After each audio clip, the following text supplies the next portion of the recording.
យកមិញនេះ fan Ronaldo ទូទាំងពិភពលោកប្រហែលជាខ្សែគ្រប់គ្នាដោយសារចាញ់ឲ្យស្ប៉ាញ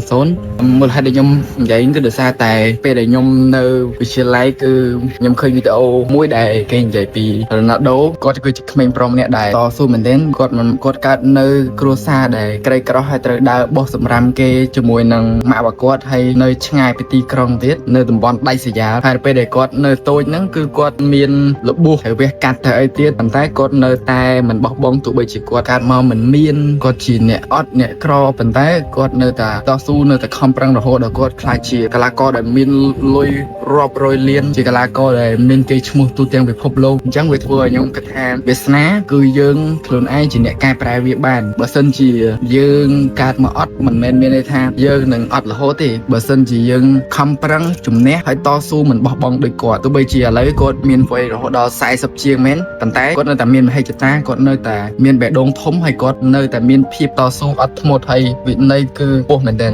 អញ្ចឹងគឺខ្ញុំមើលទៅគាត់គឺជាមនុស្សដែលក្លាហានតស៊ូអានេះហើយជាមូលហេតុដែលខ្ញុំចូលចិត្តមើលគាត់ផងដែរ